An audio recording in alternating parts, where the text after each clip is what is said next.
Olha, eu não acho que é mudança radical. Primeiro, eu acho que a gente escolhe profissão muito cedo, tá?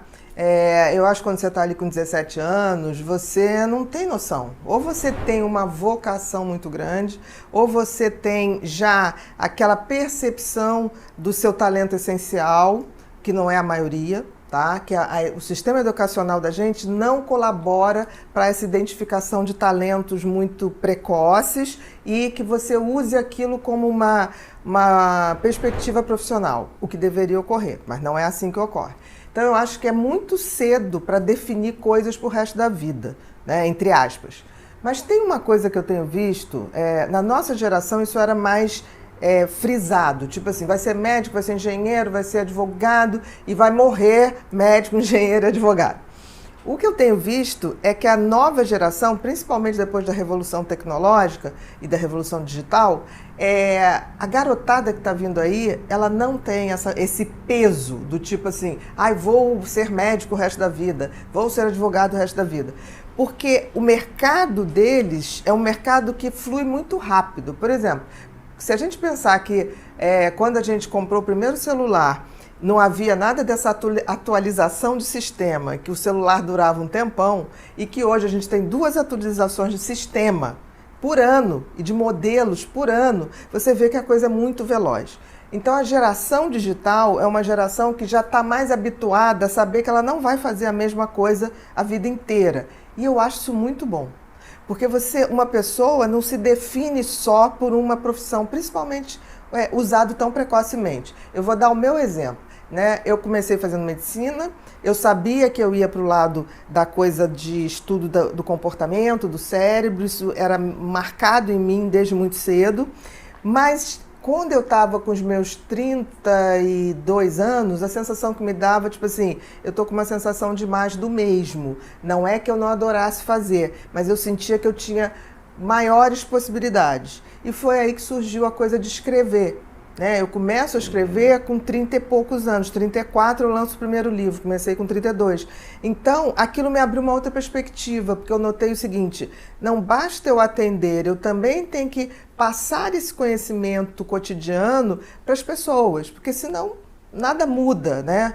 Aí depois de um tempo, com os livros, eu adoro escrever até hoje, adoro atender até hoje, me veio tipo assim, tá faltando alguma coisa, eu quero uma interação maior. Foi quando eu comecei a fazer as palestras, quando eu comecei a fazer os encontros, os simpósios, e adorei também. Estar mais em contato. Exatamente. Direto, né? E depois de um tempo eu falei assim, gente, uma palestra, dou uma palestra para 500 pessoas, mas eu ainda queria um contato maior. E hoje a gente abre essa coisa dos cursos online, dessa coisa de você se comunicar com o cara que se inscreve no livro, no curso, você manda um áudio. Então, assim, eu acho maravilhoso, porque a gente tem que se reinventar. Essa coisa de você ter uma profissão e ficar com ela até o final da vida é muito ruim, te limita. O ser humano é muito mais amplo, limita o funcionamento do cérebro, limita as tuas relações. E eu acho que a gente tem uma única vida, né? Pelo menos que a gente saiba, nessa forma, não digo em outras formas. E ela é gigantescamente cheia de possibilidades para a gente fazer uma coisa só. Eu acho que o mais importante é a gente ter o sentimento, a intenção de fazer bem feito. A partir dessa intenção, você pode migrar para muitas coisas e você pode se reinventar. Eu tenho uma sensação de que eu tenho uma necessidade de me reinventar de década em década. Eu não sei o que vem aí, eu estou com 55, faço agora. Mas 60 eu já estou preparando alguma grande mudança, não sei o que será. Mas eu acho essa coisa de você se reinventar, primeiro contribui para você não envelhecer. Te deixa o tempo todo com uma sensação do tesão da juventude, de começar fronteiras novas, de abrir possibilidades. Eu acho isso muito bom, sinceramente. Eu acho que tanto você, eu também tenho muito dessa característica de querer mudar, de querer construir. O que eu percebo é que as pessoas de um tempo passado, não hoje eu acho que a evolução está vindo grande, mas as pessoas, elas se colocam muito num lugar e ficam ali e deixam a vida passar. Eu acho que em qualquer profissão, tanto a tecnologia está vindo para ajudar, quanto a ciência está vindo para ajudar, mas eu acho que você precisa estar eternamente em movimento. Eu percebo isso, se a gente pega, né, e teve uma seguidora que me pediu isso, que a gente gravasse um programa falando sobre a nossa trajetória, né? Mas aqui isso cabe muito bem, você vê, você falando da Ana, quando entrou na faculdade de medicina, ela tinha um propósito, ela tinha ali já uma linha, o caminho que ela ia seguir. E desse caminho, ela continuou essa ideia, mas está sempre num processo de evolução. E eu acho que o ser humano tem que ser isso mesmo. Eu acho que a vida, se você olhar em volta, assim, na natureza, a característica maior da natureza é que está tudo em movimento. Nada para.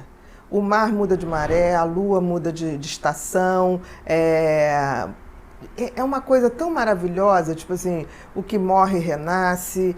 É lindo. E a gente tem dificuldade de aceitar isso porque a gente tem uma ignorância de não entender que nós somos parte da natureza. Se o movimento é o grande fator da natureza, nós também temos essa questão.